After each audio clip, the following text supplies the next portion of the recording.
everybody? My name is Markiplier, and it's time for another episode of Five Nights at Freddy's. I hope everybody's having a good Monday.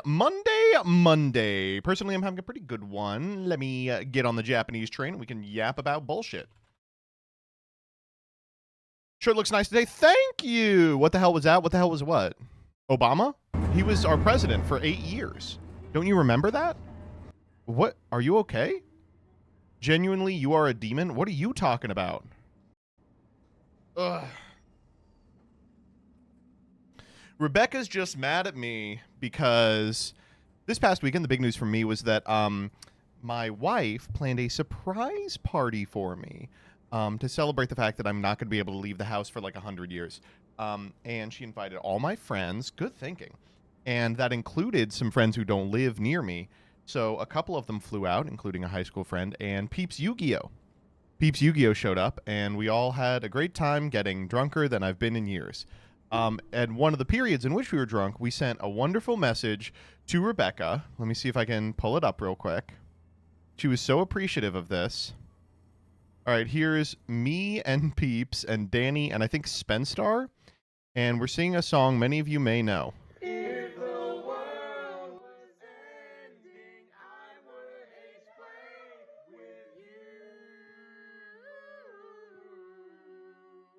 If the playtime was over and you couldn't kiss my boo.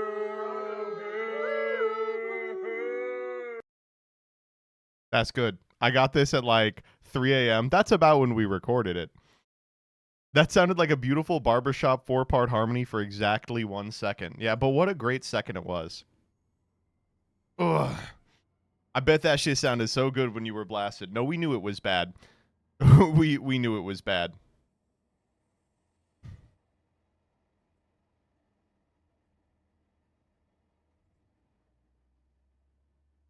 White Boy Summer continues. White Boy Summer never ended, baby.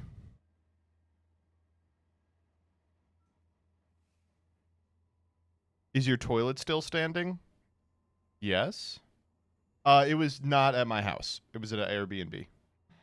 Went to an Airbnb so we could ruin it. Can you help me with my dark male libido?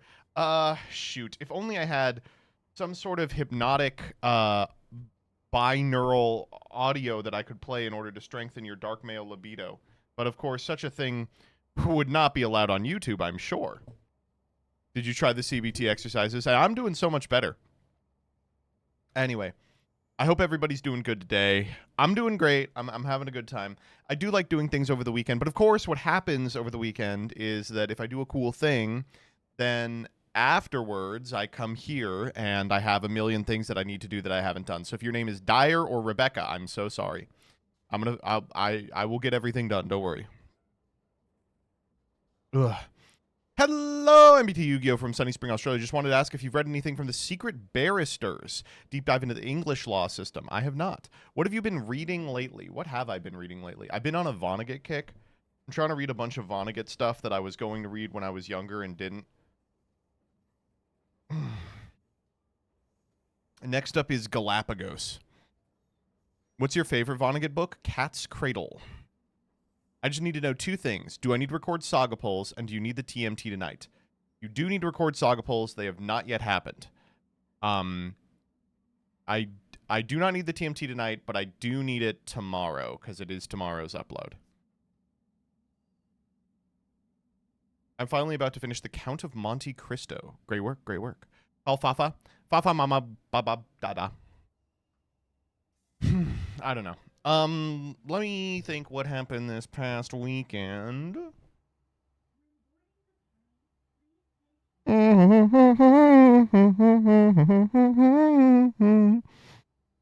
Where is Poops Yu-Gi-Oh? He's having dinner.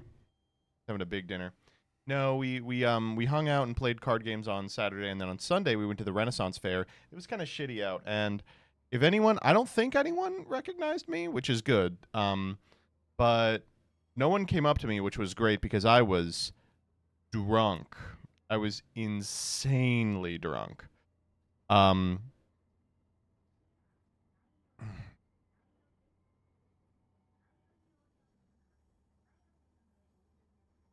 Why was the WotC upload late? Who knows? I mean, who could have imagined? Who knows? Perks of a pregnant wife, guaranteed DD. Well, no, Danny was the DD. So everyone thank Danny for saving my life. Joseph, I'm doing a Ulysses book club with the one and only Gavin Knox. Nope. I've got other stuff to do. You're always going to that damn Renaissance fair. I went twice total.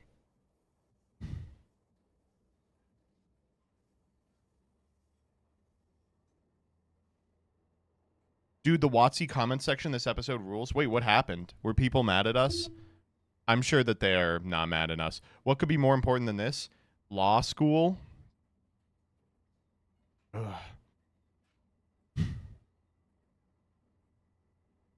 Hassan freaks were all over it. Oh, Hassan mentioned.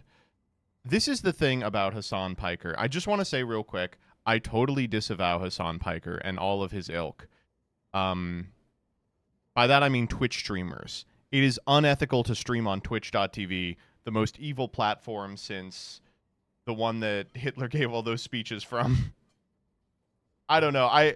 Maybe I'm like so a lot of people are like Joseph's a Hassan shill. I just want to say real quick, I do not have an opinion on Hassan. Unfortunately, I do not have a particular he's just not a guy that I would ever really cross paths with. Danny does watch him. And you know, I hate him because Danny watches him and not me. I feel jealous. But I'm sorry, watching that video, I was just like, oh, if you believe that this guy is shocking his dog live on camera, you have like you have like a Redditor in your brain you need to kill. There's an r/livestream fails poster that is operating your frontal cortex like the Inside Out guys that you need to strangle. Like, oh my God. He 100% did shock his dog. Yeah, you're the kind of person I'm talking about, yeah. Oh my God. I'm sorry. I mean, like, I was just like, oh, this is just nothing. And then it was a week of discourse. I was like, what the fuck? People are getting very stupid these days. I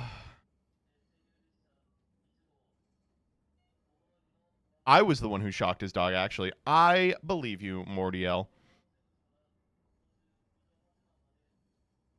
The lightning stormed dog edits are fire? For sure. Yeah. Streamer fails is so strange because it has it. Okay, I guess you just fell asleep before finishing that post. But I will say, live stream fails is such an interesting subculture because I assumed I would get on there and watch, like, I don't know, like someone who forgot to press end recording and then like jacked off. Or maybe a guy who was like, ooh, chat, I sure hope I don't shit my pants on stream. Oh no, you know, right? But like I get on and it's like Labubu 24 karat gold Dubai Mockta Latte, Ethan Klein, Hassan Piker, Asmon Gold, XQC Ice Poseidon, and I'm like, I'm sorry, I can't develop an opinion on the Pokimane, Nyanners, FTL, Kick, Rumble, Sneeko. I'm like, I'm sorry, I don't. Who are okay. Like, where are the fails? This is the thing. Failblog would never be posting, like, drama videos. They were just posting epic fails. This is why, you Zoomers, you're going to learn. When the 1,000-year millennial Reich happens, this live stream fail shit, no, it's not going to be around anymore. No. You're going to have to get a colored haircut. You can pick between pink or purple and blue. A septum piercing, and you are going to have to do 6 months of mandatory military service serving coffee at a locally owned shop. You are going to have to be a barista for 6 months, and it's going to cure you of this disease. You're going to go, oh, I guess I should be treating people with more compassion. It's going to cure you of this disease. In the 1,000-year millennial empire, if you are found to be surfing Reddit, you will be sent to a re-education camp. And let me tell you, these re-education camps, they are going to be they're not going to be like labor camps. They're going to be actual schools. You will have to go to school too. Like you will go to the school and you will sit down. You'll be like, what are they going to teach us? And the teacher's going to be like, today we're doing math. You're going to have to learn math. They're going to be today we're doing science, you know? And if they do a math problem and it's like 6 + 7 and you do the thing, you will be shot. I mean, there's no other option. Punishment training your dog is overall just cruel and shitty, regardless of if it vibrates, makes a sound, whatever. Just, I don't know, like still on it. Yeah, for sure. I totally agree. Dogs need to be taught using advanced CBT exercises and the Liven app. The other thing that's really freaked me out about this is seeing so many people quote tweet and be like, regardless of if he shocked his dog, why did he tell the dog to shut up? That just displays a disregard for animals that is totally indicative of a dark triad of emotional manipulation tactics. And I'm like, that's so true. Anyone who has ever owned a dog knows all you do with a dog is call it a stupid, stinky bitch that you fucking hate. You're like, I'm going to go beat up my dog and I hate my dog, but you love it more than anything. That's what you do. I don't know. The one that was like, his dog didn't move for 5 hours. What type of dog doesn't move for 5 hours? All of them. All the dogs. Every dog does that. Uh-oh. Oh no. I have a feeling my life is suddenly in danger.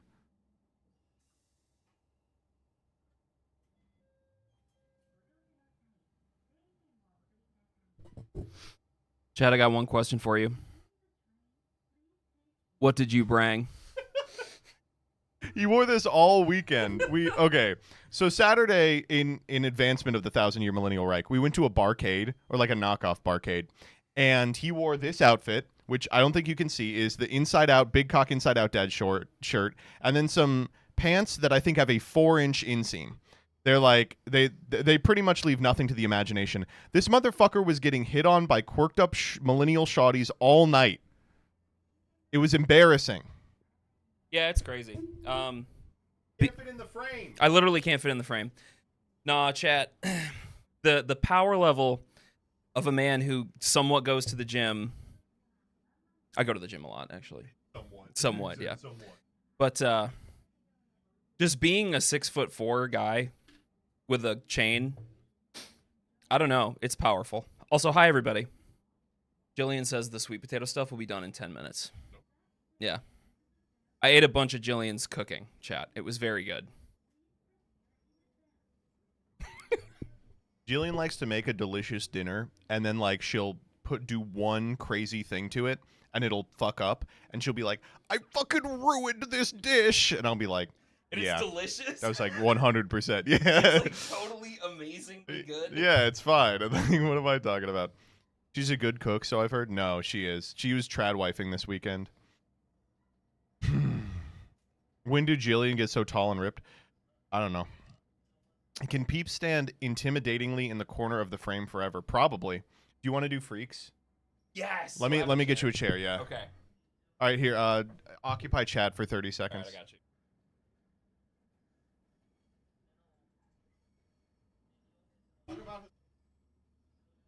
Oh, you chat. You want to hear about Hassan Dog?